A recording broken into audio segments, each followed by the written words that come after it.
when I'm opening for you. All right, that's not important. All right, so for the rest of these names, I apologize if I mispronounce your name, but please put your hands together for Mr. Jim Barron.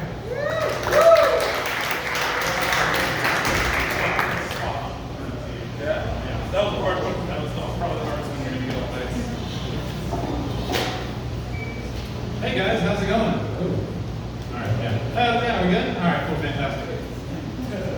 All right, so, oh yeah. Sorry. I was here last week. I missed a week. I was sick, had a cold. Don't worry about it, guys, it's a cold.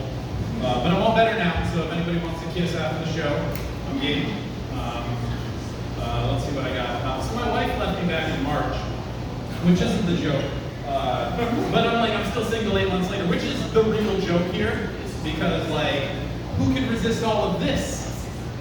Turns out a lot of people can. It's pretty demoralizing actually, but whatever. Oh man, yeah, I did the whole Tinder thing for a little bit, and that's not great, not fun. I always knew that women were interested in me romantically, but it's once you have that quantified in numbers, it's a whole other animal. It's it's very few people. But it's okay. I'm all right. It's all right. I did go on some dates though, four dates since March. So I'm cleaning up, just absolute boss out there. But it's weird for me because I was married for 11 years. So dating is a mystery that I just can't seem to crack. But I'm doing my best. And it's really hard though because the first date I went on after my divorce was it's at a high bar. The other dates just couldn't beat all three of the other dates. So we went out to dinner and we had some drinks. She invited me back to her place. We watched a movie, and then she sucked on my toes. And I don't think you guys know this, but it's fucking wonderful. Your toes are basically little penises attached to your feet, and it was the most amazing experience of my life. And I know some of you guys are probably put off by that, that's gross or whatever. All I can say is wash your fucking feet, because this is really it sounds like a you problem, and you're pushing off your insecurities on the rest of us, and everybody else is just trying to get their toes sucked. And I hope that at least one person goes home tonight and gets their toes sucked, and you're welcome for that. You can find me on Instagram. Let me know how to win. That would be Gerbate. That. Okay. Sorry. All right. So I want to talk about one thing that the Nazis got right, you guys, and that's Fanta. I don't know if you guys know this, but the Nazis invented Fanta, and it's probably the only good thing that they invented or did. And I'm sure that there are some white people, not in this room, but around here, definitely that would disagree with that. Fuck you. That's all I got to say about that. Let's see here. Change some subjects. I really like movies. Do you guys like movies? Yeah, that's a fucking softball. If you don't applaud to that, then you're a monster, and you cannot kiss out of the show. I don't kiss monsters. Movies are great. I've actually gotten to the point where I just started watching other people watch movies on YouTube, in my free time, and it's world-class entertainment, you guys. For example, instead of watching The Goonies for the 50th time, like a loser, I'm going to watch a complete stranger watch The Goonies and then judge them on a personal level based solely off their reaction to it. It's a very, very healthy way to spend your free time. If you don't know what I'm talking about, I just want to congratulate you on building personal life and bountiful entertainment choices that you have. But I'll explain to you. A YouTube movie reaction video is a video of somebody reacting to a movie uploaded to YouTube. So please try to keep up. I know it's really complicated. Because I'm actually going to start a reaction channel for my 5-year-old daughter.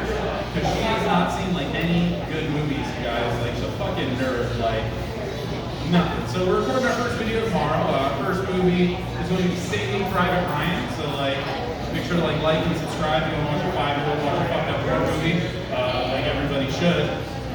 Maybe throw some money on Patreon because college is expensive. So yeah, Christmas is coming up in case you couldn't fucking tell. I mean, it's not even Thanksgiving yet, but it's obviously Christmas time. So like, my kids have been asking me for stuff all year. And recently she started asking me for an Among Us toy, and I just want to say, like, I like to think I have my finger on the pulse of kids' toy trends. I'm a big fucking nerd, so. But I've never heard of Among Us before, and she kept saying, she's like, no, Dad, I want the Among Us toy. And I'm like, yeah, cool, like, I'm gonna figure it out. And could not, for the life of me, figure out what the fucking Among Us toy was. So she brings me the toy catalog from Walmart, and she shows me. It turns out she wants an Among Us toy, which is like a video game that none of us in the house have ever played. I don't know how or why she's attracted to this. But just like from now on, though, I think I'm just gonna call it Among Us because that's what they got a name. So I've never actually played the game. Among Us isn't my type of game. Much more of a Dark Souls fan. And I think it's for the same reason that I like to get my nipples pinched during sex. It's like I'm a bad boy and I deserve to be punished. It's probably something I should talk about with my therapist, but I ran out of sessions on my insurance. So I like to say actually that I graduated therapy and that I'm like probably a next level emotionally intelligent person, but that's just not true at all. So I'll wrap up on one joke because I got the finger here. That's cool. Okay, cool. So I was recently accosted by a homeless man. I was parking my car, and he came up and he started just fucking washing my window, which took me off guard because I thought it was only a thing that happened in movies. And it took me a second to realize that this homeless man wasn't wearing a shirt. And he was fucking minced, you guys. Like, I'm talking straight jacked. Like, this dude, his cum gutters, like, had their own subsequent cum gutters. Like, I don't know if you understand what that means. This man had a semen irrigation system operating, like, full steam on his lower torso. And it was mesmerizing, you know? So, like, when he was done, like, I didn't know what to do because I only had a $20 bill. And so I just caved and I fucking gave it to him, you know?